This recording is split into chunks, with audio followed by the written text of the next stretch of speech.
Hi friends, welcome back to my channel Reena's food recipes. ഇന്ന് നമ്മുടെ ചാനലിൽ കൂടി ഓണ സീസണിൽ നമ്മൾ തയ്യാർ ചെയ്യുന്ന സ്പെഷ്യലായിട്ടുള്ള പൂവടയാണ്. പൂവട എങ്ങനെയാണ് തയ്യാറാക്കുന്നതെന്ന് നമുക്ക് നോക്കാം. ചാനൽ സപ്പോർട്ട് ചെയ്യണേ. വീഡിയോയിൽ താഴെ കാണുന്ന സബ്സ്ക്രൈബ് എന്നുള്ള ഓപ്ഷനിലൊന്ന് ടച്ച് ചെയ്യുക.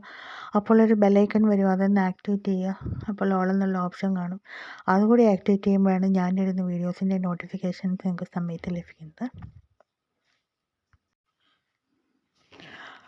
ഞാനിവിടെ പഴയ രീതിയിൽ തന്നെ നമ്മൾ പായസമൊക്കെ ഉണ്ടാക്കുന്ന ഉണക്കലരിയാണ് എടുത്തിരിക്കുന്നത്. അത് 2 കപ്പ് ഒന്ന് കുതിർത്ത ശേഷം അരച്ചെടുത്തിരിക്കുകയാണ്. അധികം തരികളൊന്നുമില്ലാതെ. എന്നാലാണ് നമുക്ക് നല്ല മയമുള്ള അടകൾ കിട്ടുന്നത്. നമ്മൾ ഒത്തിരി അങ്ങ് പരന്നു പോകാതെ എന്ന് ഒരു ദോശമാവിൻ്റെയൊക്കെ ചെറിയ പരുവത്തിൽ ആണ് മാവ് തയ്യാറാക്കേണ്ടത്. ഇനി നമുക്കിതിലോട്ട് ഉപ്പും ഒരു ടേസ്റ്റും കുറച്ചും കൂടി ഒരു മയവും കിട്ടാനായിട്ട് കുറച്ച് നെയ്യും ഒന്ന് ചേർത്ത് കൊടുക്കണം.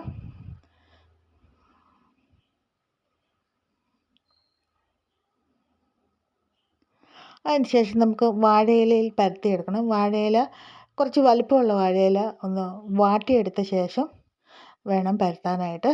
അല്ലെങ്കിൽ നമ്മളിത് ഫോൾഡ് ചെയ്യുമ്പോൾ അതൊന്ന് ഒടിഞ്ഞു പോയി കഴിഞ്ഞാൽ പിന്നെ ഇത് ലിക്വിഡായിട്ടുള്ള ബാറ്ററാണല്ലോ, അത് കുറച്ച് ലീക്ക് ചെയ്യാൻ സാധ്യതയുണ്ട്. അപ്പോൾ അതുകൊണ്ട് ഒന്ന് വാട്ടിയെടുത്ത വാഴയിലകൾ നമുക്ക് റെഡിയാക്കി വെക്കാം. നെയ്യും ഉപ്പും ചേർത്ത് നന്നായിട്ട് മിക്സ് ചെയ്യുക.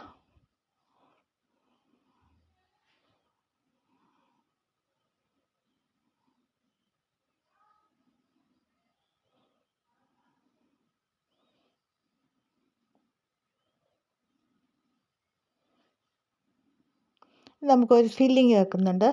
അതിലേട്ടായിട്ട് അരമുറി തേങ്ങ ചിരകിയത്, അതുപോലെ 4-5 ഞാലിപ്പൂവൻ പഴം, അതാണ് ഏറ്റവും ടേസ്റ്റി ആയിട്ടുള്ള. നമ്മൾ സാധാരണ എടുക്കുന്നത് അതൊക്കെ തന്നെയാണ്. നേന്ത്രപ്പഴമൊക്കെ വാട്ടിയ ശേഷം എടുക്കാം. പിന്നെ കുറച്ച് ഏലക്കായ പൊടിയും പഞ്ചസാരയും, ആവശ്യത്തിന് പഞ്ചസാരയാണ് ഇതിലോട്ട് ചേർത്തേക്കുന്നത്. ശർക്കരയും വേണമെങ്കിൽ ചേർക്കാം. പക്ഷേ സാധാരണ ഈ പൂവടയിലോട്ട് ഒരു വെള്ള നിറത്തിലാണല്ലോ അതിരിക്കുന്നത്, അപ്പോൾ തീർച്ചയായിട്ടും പഞ്ചസാരയാണ് ചേർക്കുന്നത്. അതൊന്ന് മിക്സ് ചെയ്യാം. അതിലോട്ടും വേണമെങ്കിൽ നമുക്ക് കുറച്ച് 1/2 ടീസ്പൂണൊക്കെ നെയ്യ് കൂടി ചേർത്ത് കൊടുക്കാം, നെയ്യുടെ ഫ്ലേവറൊക്കെ ഇഷ്ടമുള്ളവർക്ക്. പിന്നെ എക്സ്ട്രാ വേണമെങ്കിൽ നമുക്ക് നട്ട്സും കിസ്മിസൊക്കെ വേണമെങ്കിൽ ഒന്ന് ഫ്രൈ ചെയ്തിട്ടും ചേർക്കാം. പരമ്പരാഗത രീതി ചെയ്യുമ്പോൾ നമ്മൾ അതൊന്നും അങ്ങനെ ചേർത്ത് കൊടുക്കാറില്ല. അതൊക്കെ ടേസ്റ്റ് കൂട്ടാനുള്ള കുറച്ച് കാര്യങ്ങൾ മാത്രം.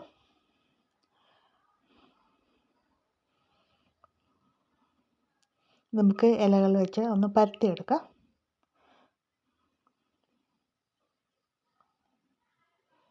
ഇലയിലും വേണമെങ്കിൽ നമുക്ക് കുറച്ച് നെയ്യോ എണ്ണയോ ഒക്കെ തടവി കൊടുക്കാം. അതിനുശേഷം നമുക്ക് കനം കുറച്ച് നല്ല രീതിയിലൊന്ന് പരത്തിയെടുക്കാം.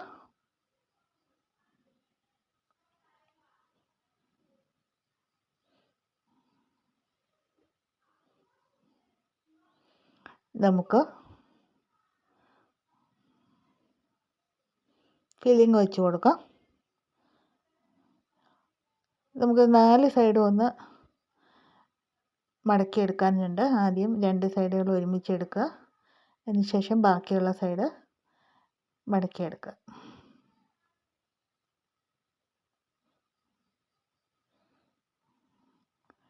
ഒരു ട്രിപ്പിൽ നമുക്ക് ഒരു 3, 4, 5 അടകൾ വരെ റെഡിയാക്കി എടുക്കാം. സ്റ്റീമറിൽ വെച്ച് സ്റ്റീം ചെയ്തെടുക്കാം. ഏകദേശം ഒരു 10-15 മിനിറ്റൊക്കെ കൊണ്ട് നമ്മൾ നല്ല രീതിയിൽ സ്റ്റീം കൊടുക്കുകയാണെങ്കിൽ റെഡിയായി കിട്ടും. കാണുമ്പോൾ തന്നെ നല്ലൊരു ഭംഗിയുള്ള, കഴിക്കുമ്പോഴും നല്ല ടേസ്റ്റുള്ള നല്ല അടകളാണ്. നമ്മളിത് തൃക്കാക്കരയപ്പന് നേദിക്കാനാണ് നമ്മൾ വളരെ ഭക്തിപൂർവ്വം, വളരെ ശ്രദ്ധാപൂർവ്വമാണ് ഇത് ചെയ്തെടുക്കുന്നത്. എല്ലാവരും റെഡിയാക്കുക. Thank you for watching.